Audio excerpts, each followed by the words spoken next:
धर्मांतरण एक ऐसा विषय है जिस पर आमतौर पर बहुत खुले में चर्चा नहीं होती। लोग इस पर खुलकर बात करना पसंद नहीं करते, जबकि ये समाज की एक बड़ी समस्या है। खासकर भारत का हिंदू समाज इसके निशाने पर दिखता है। आप सोच नहीं सकते धर्मांतरण गैंग कितने तरह के पैंतरे आजमाते हैं। हैरानी होती है सूचना के हाइपर एज में भी, जब सोशल मीडिया पर सूचनाओं की बाढ़ है, खबर को दबाना मुश्किल ही नहीं नामुमकिन है। ऐसे दौर में भी धर्मांतरण गैंग छिप छिपाकर अपनी गतिविधियों को जारी रखने का खतरा उठाता है।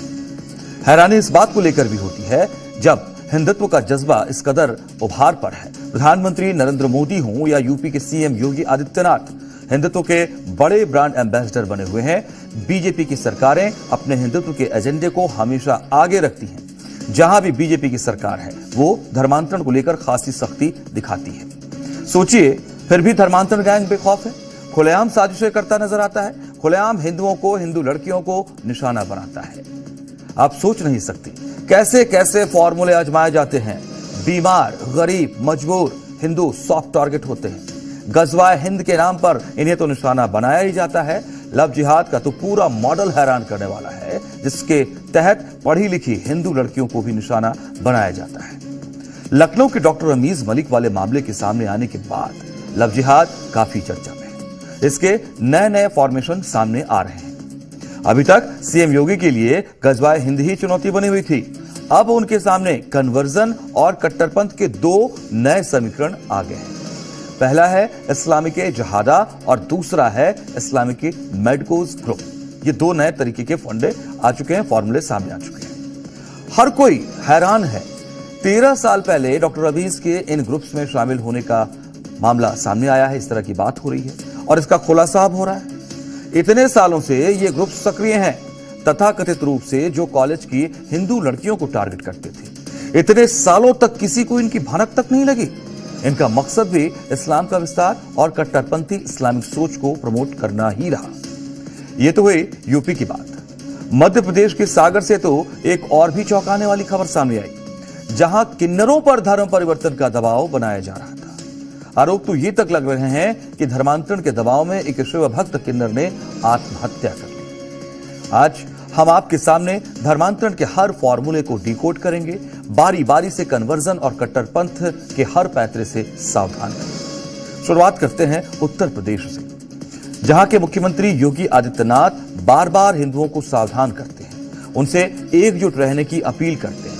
हिंदू बचेगा, हिंदू बिखरेगा तो खतरा बढ़ेगा, हिंदू कमजोर होगा तो देश कमजोर होगा। कट्टरपंथियों की काली निगाहें हमेशा भारत पर बनी रहती है, जो हिंदुओं से ही काटकर अलग करने की कवायद में जुटे रहते हैं। इस्लामिक कट्टरपंथियों को भारत एक अधूरा प्रोजेक्ट लगता है, जो इतने सालों तक मुगल शासन के बावजूद इस्लामिक देश नहीं बन सका।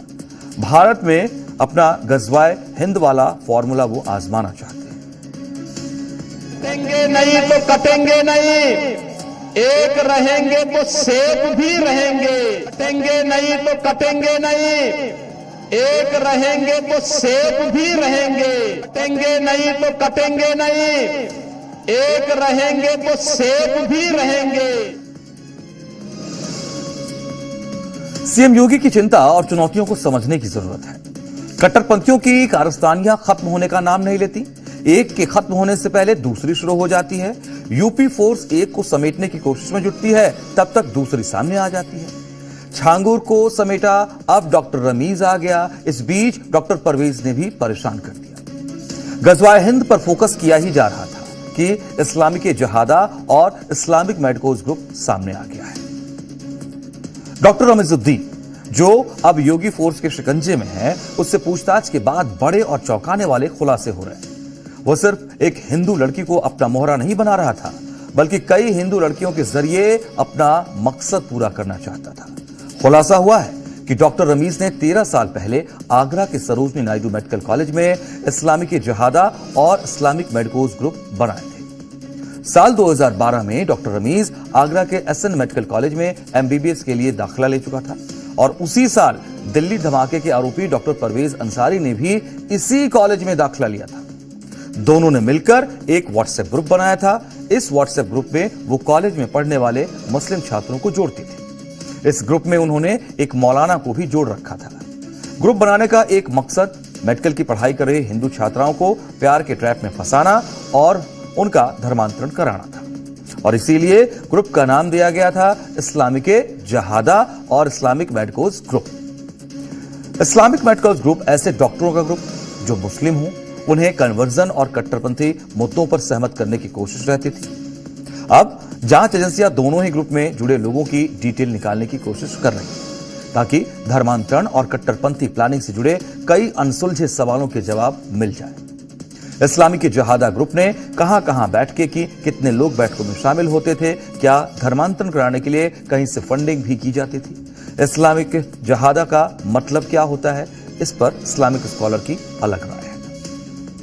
इस्लाम में जिहाद उसी तरीके से है जिस तरीके से इस्लाम में नमाज है, क्योंकि पूरे दीन में नमाज है, रोज़ा है, हज है, उसी में जिहाद है। और जिहाद धर्म युद्ध को कहते हैं। जैसे धर्म के नाम पर युद्ध हो, देहात में जानें बचाई जाती हैं, जानें ली नहीं जाती। लेकिन जांच में अभी तक जो जानकारी सामने आ रही है उसके मुताबिक इस्लामिक मेडिकोस ग्रुप का मकसद धर्मांतरण पर फोकस करना था और पूरे यूपी में धर्मांतरण गैंग की एक बड़ी चेन तैयार करना था। जांच में यह भी बात साफ हो चुकी है, डॉक्टर रमीज का रोल मॉडल भगोड़ा जाकिर नाइक रहा है, जो जलालुद्दीन और छांगुर के भी संपर्क में रहा। रमीज पर हिंदू लड़कियों को शादी का झांसा देकर उनका दुष्कर्म करने, गर्भपात कराने, जबरन धर्म परिवर्तन की कोशिश कराने जैसे कई गंभीर आरोप हैं। रमीज भले ही अब शिकंजे में है, लेकिन अभी भी कट्टरपंथी डॉक्टरों की बड़ी टीम पहुंच से बाहर है। डॉक्टर रमीज के साथ इस धर्मांतरण के धंधे में शामिल रहे हैं जो उसे सहयोग करते थे इस पूरे गोरख धंधे में, और उसके लिए फंड भी जुटाते थे। रमीज के अकाउंट से मोटी रकम के लेन देन के साक्ष्य भी मिल रहे हैं। केजीएमयू वाले डॉक्टर रमीज का धर्मांतरण सिर्फ एक शहर तक सीमित नहीं है, बल्कि इसके पीछे बहुत बड़ा नेक्सस है जिसकी परत दर परत अब खुल रही है। लेकिन असल खिलाड़ी वाकई डॉक्टर रमीज है या कोई और, इसका खुलासा होना अभी बाकी है। जांच जारी है, जैसे ही कोई बड़ा अपडेट आता है हम आपके सामने रखेंगे। अब बात किन्नरों के धर्म परिवर्तन की। मध्य प्रदेश के सागर से सामने आई स्टोरी हैरान करती है। ज्यादातर हम पुरुष या महिलाओं के धर्म परिवर्तन कराए जाने की बात सुनते रहे हैं, लेकिन ये अलग है। इसमें किन्नरों के जबरन धर्म परिवर्तन कराए जाने के आरोप लग रहे हैं। बताया जा रहा है कि एक शिवभक्त किन्नर ने तो इस दबाव की वजह से खुदकुशी कर ली। दहशत इतनी कि जो किन्नर इस शिकायत को लेकर पहली बार पुलिस के पास पहुंचा वो काफी डरा हुआ था। 12 बजे का समय पुलिस के पास जाने को उसने चुना।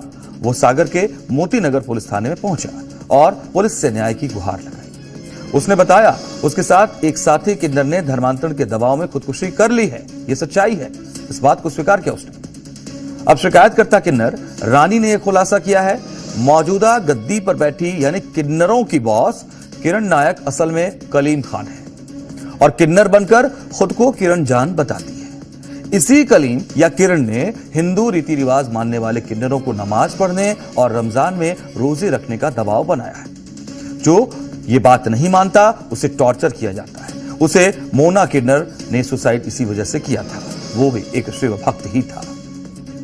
मोना अहिरवार जो था वो कल हमारा चेला हमसे कह रहा गुरु हम जा रहे हैं, वैसा बोले हम गुरु रह नहीं सकते हैं यहाँ पे। हम हमसे कल वो बहुत रो रहा था, गले लगता कि रो के गया हमसे वो, और आज भी वो सुबह हमसे रो के गया, कह रहा था गुरु हम क्या करेंगे, हम कहाँ जाएंगे अब। इन लोगों ने हमें 15-20 दिन से इतना टॉर्चर कर रखा है, इतना परेशान कर रखा है। हम लोगों को परसों दिन हम लोगों को मारा पीटी भी हुई गई थी हमारे लोग की, और तो हम लोग को जोर दबाव डाला जाता है। ये कहते हैं कि तुम मुसलमान बन जाओ।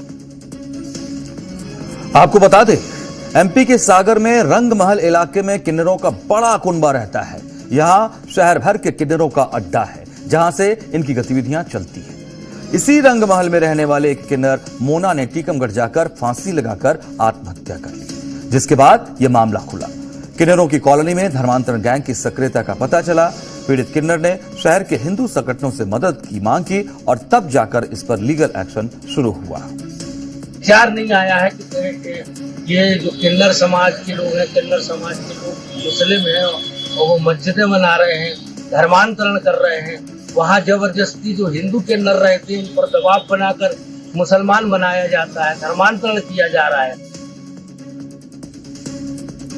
जैसा मैंने शुरू में कहा, धर्मांतरण एक ऐसा मसला है जिस पर आम हिंदू खुलकर बात करने से परहेज करता है और इसी से धर्मांतरण गैंग का हौसला बढ़ता है। अब आप इन किन्नरों के केस को ही देखिए। इतने दिनों के बाद ये बात अब तक दबी रही, सामने आ रही है। इतने दिन हो गए जब एक शिवभक्त किन्नर ने आत्महत्या कर ली, तब जाकर यह मामला खुलता है। अगर पहले ही इसे लेकर हिंदू समाज एक्टिव होता तो आज मोना किन्नर जिंदा होती। आज एक खास रिपोर्ट जो प्रयागराज से सामने आई है। यहां त्रिवेणी संगम पर माघ मेले के दौरान युवाओं का एक समूह लव जिहाद को लेकर अवेयरनेस फैलाता नजर आया। ये युवा बताते हैं कि लखनऊ के केजीएमयू में हुई लव जिहाद की घटना ने इन्हें परेशान किया। इन्हें इस मसले पर जागरूकता फैलाने को बाध्य कर दिया। प्रयागराज के संगम तट पर आस्था का माघ मेला लगा हुआ है और इस माघ मेले में श्रद्धालु पुण्य की डुबकी लगाने के लिए देश के कोने कोने से पहुंच रहे हैं। लेकिन संगम की रेती से एक मुहिम जो है बेटियों को बचाने के लिए ये 3 युवाओं ने उठाई है। इनसे हम बातचीत भी करेंगे, लेकिन उसके पहले इनके पोस्टर जो हैं उन पोस्टर्स को आप देखिए। इसमें बेटी बचाओ बेटी पढ़ाओ, बेटी बचेगी तभी तो पढ़ेगी, पहले अपनी बेटी को लव जिहाद से बचाओ, इस तरीके के स्लोगन के जरिए आने वाले जो तमाम स्नानार्थी हैं, श्रद्धालु हैं, उनको जागरूक किया जा रहा है। हिंदू एक पर इन बातों में कब तक हिंदू कटता रहेगा? कल कटा कश्मीर में, आज कट रहा बंगाल में, अब आगे कहाँ कटेगा हिंदू? ये भी स्लोगन के जरिए एक तरीके से ले करके ये जो तमाम जो 3 युवा हैं यहाँ पर पहुँचे हैं। धर्मांतरण को लेकर हिंदू समाज में अवेयरनेस फैलाना जरूरी है। लव जिहाद जैसे खतरे से तभी बचाव संभव है। तो धर्मांतरण को लेकर अलग अलग फॉर्मूले पहले से सामने हैं, लेकिन आप देखिए प्रियंका किस तरीके से इसमें भी इन्वेंशन कर रहे हैं वो लोग। इसमें नए नए फॉर्मेशन क्या हो सकते हैं, कैसे चेन नए तरीके से बना सकते हैं, अलग अलग टारगेट सेट कर रहे हैं। ये अपने आप में ऐसा लग रहा है कि इसकी जड़ें जो है वो बहुत गहरी फैली हुई है, उस पर चोट करना जरूरी है। बिल्कुल मनोज, देखिए ये बिल्कुल ही हैरान करने वाला जो केस था, किन्नर वाला जो केस था, इवन जो केजीएमयू वाला भी था। पहले जो हम खबरें पढ़ रहे थे वो उसमें ये आ रहा था कि जो गरीब लोग होते हैं, मजबूर लोग होते हैं, उनकी जो है मजबूरी का फायदा उठाकर उनका धर्म परिवर्तन कराया जाता है। लेकिन जब इस तरह के केसेस भी सामने आते हैं तो ये वाकई हैरान करते हैं। और जिस तरह से केजीएमयू वाला अगर केस हम देखें तो रमीज का खुलासा तब हुआ जब शिकायत उसकी की गई, लेकिन उससे पहले भी वो उस तरह की चीजें कर चुका था। तो अब सवाल यहाँ पर यह है कि इस तरह का ये जो नेटवर्क है ये कितना फैला हुआ होगा, ये वाकई डराने वाली बात है। बिल्कुल। अगली स्टोरी का रुख करते हैं प्रियंका। फैशन जब सिर्फ पहनावा न रहकर बयान बन जाए तो समझिए कहानी जेनजी की है। आज की युवा पीढ़ी जीन्स टी शर्ट पहनती है, लेकिन माथे पर बिंदी के साथ, पैरों में स्नीकर्स हैं, मगर उन पर देवनागरी में लिखा कोई शब्द, कंधे पर बैग है लेकिन उसमें झुमकी लटक रही। पहली नजर में ये सब आपको मिक्स मैच लग सकता है, लेकिन दरअसल यही आज की जेनजी का फैशन स्टेटमेंट है। ये सिर्फ स्टाइल नहीं है, ये एक सोच है, एक ऐलान है कि हम ग्लोबल होंगे लेकिन अपनी जड़ों को छोड़कर नहीं। आज की कहानी उसी जेनजी की है जो अपने कपड़ों के जरिए बता रही है कि पहचान छुपाने की चीज नहीं, पहनने की चीज है। अगर हम एक पीढ़ी पीछे जाएं तो वो एक पूरी पीढ़ी ऐसी थी जिसने देसी लुक से दूरी बनाकर आजादी खोजी, लेकिन जेनजी की कहानी अलग है। ये पीढ़ी ऐसे दौर में बड़ी हुई है जहां विकल्प ज्यादा है, जानकारी ज्यादा है और दुनिया ज्यादा खुली है। इसलिए जेनजी के लिए देसी पहचान मजबूरी नहीं, एक चॉइस है। आज जेनजी देसी चीजों को पुराने ढर्रे में नहीं बल्कि नए अंदाज में पेश कर रही है। सोशल मीडिया पर वायरल हो रहे वीडियो साफ दिखाते हैं कि कैसे युवा अपने रोजमर्रा के आउटफिट्स में देसी टच जोड़ रहे हैं। कोई मेहंदी को सिर्फ शादी तक सीमित नहीं रख रहा बल्कि उसे अपनी पहचान और सोच का कैनवस बना रहा है। कोई अपनी दादी की साड़ी को नए सिलुएट में स्टाइल कर रहा है। ये घड़ी पीछे घुमाने की कोशिश नहीं बल्कि संस्कृति को आज की जिंदगी के हिसाब से ढालने का तरीका है। जेनजी ये साफ कह रही है हम परंपरा को निभाएंगे। जेनजी के लिए हेयर स्टाइल अब सिर्फ बाल संवारना नहीं, खुले बालों के बीच छोटी छोटी ब्रेड्स, हल्की अनइवन स्टाइलिंग और एक इंटेंशनली मेसी लुक, ये सब बताता है कि आज की पीढ़ी परफेक्ट दिखने से ज्यादा रियल दिखना चाहती है। ये हेयर स्टाइल किसी सैलून में तय किए गए नियमों में फिट नहीं बैठता है, बल्कि ये कहता है मेरी पहचान मेरे कंट्रोल में है। जेनजी बालों को फैशन एक्सेसरी की तरह ट्रीट कर रही है, कभी ब्रेड में देसी टच, कभी खुले बालों में कॉन्फिडेंस। ये लुक ना तो पूरी तरह ट्रेडिशनल है और ना पूरी तरह वेस्टर्न, बल्कि दोनों के बीच खड़ी एक नई पहचान को दिखाता है। अब दूसरा वीडियो भी आपको दिखाते हैं। यहाँ सबसे पहले ध्यान जाता है जूतों पर। चंकी स्नीकर्स, बोल्ड डिजाइन्स, आरामदायक सोल। ये जूते सिर्फ चलने के लिए नहीं है, ये पूरे आउटफिट का स्टेटमेंट बन चुके हैं। आज के जेनजीज के लिए शूज का मतलब सिर्फ फैशन नहीं, लाइफस्टाइल है। ऊंची एड़ी या अनकंफर्टेबल फुटवेयर की जगह स्नीकर्स चुनना ये दिखाता है कि ये पीढ़ी कंफर्ट को कमजोरी नहीं, ताकत मानती है। कैमरा जब जूतों के क्लोजअप पर शॉट्स दिखाता है तो साफ दिखता है जेनजी अपने कदमों में भी कॉन्फिडेंस पहनती है। ये सोच बदल चुकी है कि स्टाइलिश दिखने के लिए दर्द सहना जरूरी है।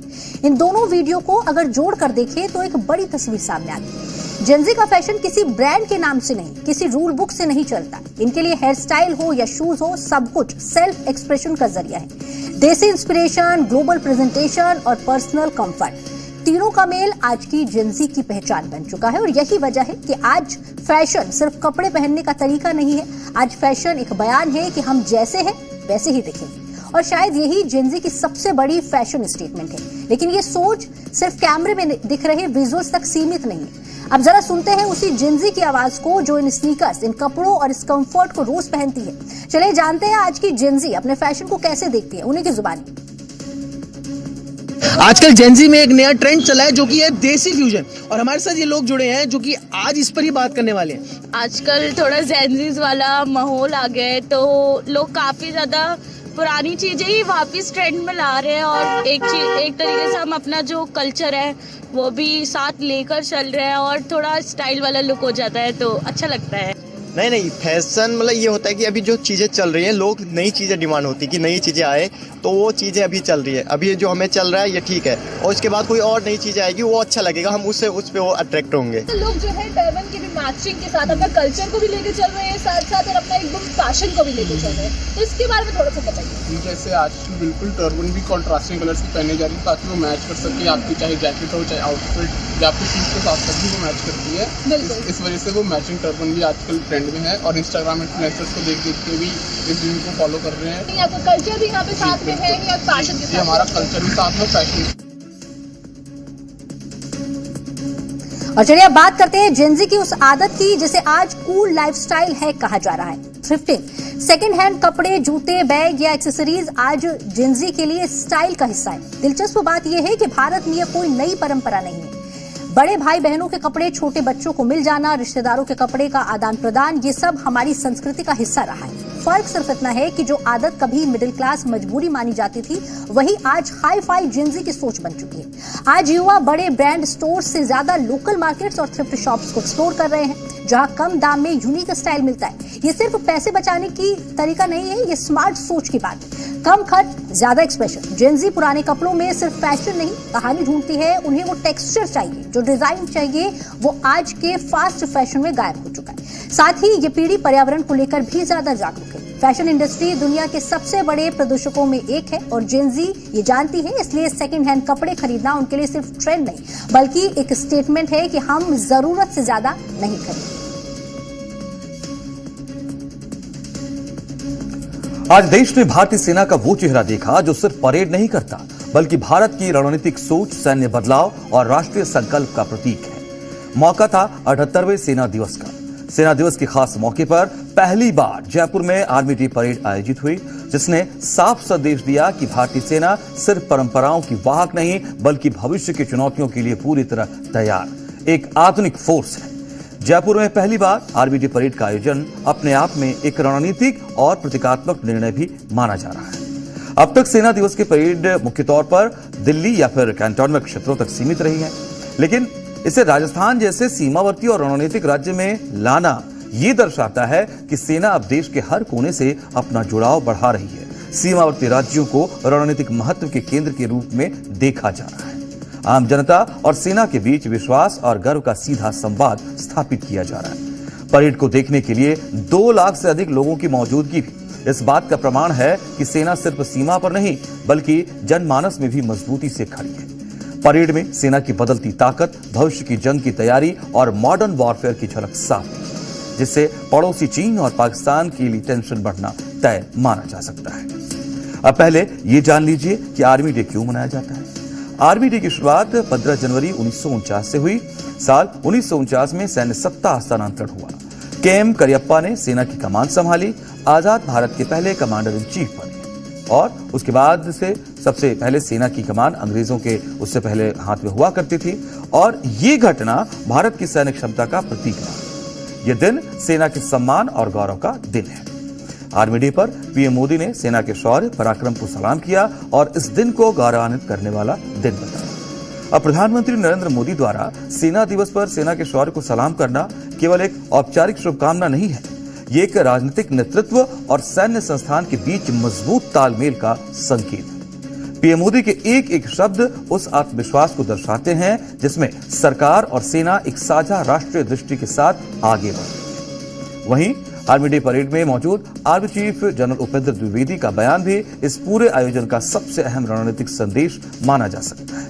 आर्मी चीफ ने कहा कि वक्त के साथ भारतीय सेना भी बदल रही है, भविष्य की चुनौतियों को ध्यान में रखकर रणनीति और तकनीक में बदलाव स्वीकार किए जा रहे हैं और इसका सीधा मतलब है सेना अब पारंपरिक युद्ध से आगे बढ़कर cyber war, drone war, AI आधारित रणनीति और मल्टी डोमेन ऑपरेशंस पर फोकस कर रही है। चीन और पाकिस्तान जैसे पड़ोसियों की बदलती रणनीति को ध्यान में रखकर सेना खुद को रीडिजाइन कर रही है, मॉडर्न वॉरफेयर के लिए खुद को तैयार कर रही है। तो ये बयान जो है बहुत कुछ समझाते हैं। अब परेड में जब भारतीय सेना की विभिन्न रेजिमेंट्स उतरी तो ये सिर्फ अनुशासन का प्रदर्शन नहीं था, बल्कि ये भारत की सैनिक क्षमता का जीवंत प्रदर्शन था। हम आपको परेड में शामिल भारतीय सेना की इन अलग अलग विंग के प्रदर्शन के जरिए उनकी ताकत और शौर्य के बारे में बताते हैं। जगुआर फाइटर जेट्स ने सलामी मंच के ऊपर से उड़ान भरी तो सबकी निगाहें आसमान में ही ठहर गई। ब्रह्मोस मिसाइल देख लोग चकित रह गए। भैरव बटालियन की घातक सैनिक क्षमता देख दर्शकों ने दांतों तले उंगली दबा ली और इस दौरान सेना के जवानों ने कई हैरतअंगेज करतब भी दिखाए। इन तस्वीरों को देखकर निश्चित ही मुनीर फौज के होश फाख्ता हो गए होंगे। भारतीय सेना की भैरव बटालियन मॉडर्न वॉरफेयर और सुरक्षा चुनौतियों का सामना करने के लिए वेल ट्रेन्ड है। भैरव बटालियन को डिजिटल बैटल मैनेजमेंट सिस्टम से लैस किया गया है। ड्रोन, सेंसर और रियल टाइम इंटेलिजेंस का बेहतर उपयोग करना इन्हें सिखाया गया है। नेटवर्क सेंट्रिक वॉरफेयर की दिशा में इससे सिचुएशनल अवेयरनेस और ऑपरेशनल एक्यूरेसी भी बढ़ जाएगी। सैनिक को मल्टी रोल ट्रेनिंग दी गई है जिन्हें युद्ध की स्थिति में कम समय में तैनात किया जा सकता है और ये वो शक्ति है जो दुश्मन को सीमा के उस पार ही सोचने पर मजबूर कर देती है कि हमला करने की हिमाकत करें या ना करें। फ्यूचर वॉरफेयर के लिए भैरव बटालियन को पायलट मॉडल के रूप में उपयोग करना आसान होगा, जो भविष्य में इसी तरीके के अन्य वॉर फॉर्मेशंस के लिए ब्लूप्रिंट भी बन सकती है। रोबोटिक डॉग्स का प्रदर्शन भी बहुत ही खूबसूरत अंदाज में दिखाई दिया। तकनीकी डॉग स्क्वाड को देखकर लोग हैरत में पड़ गए। जिस तरह के रोबो डॉग्स अब तक चीन अपनी मिलिट्री परेड और टेक शोज में दिखाता था, आज वो तकनीक मेड इन इंडिया अंदाज में जयपुर की धरती पर दौड़ी। ये इंडियन रोबो डॉग सेंसर से लैस है, इसमें आर्टिफिशियल इंटेलिजेंस तकनीक भी है और ये हर चुनौती के लिए तैयार है। ये रोबो डॉग एक बार चार्ज करें अगर तो लगभग 20 घंटे तक काम कर सकते हैं।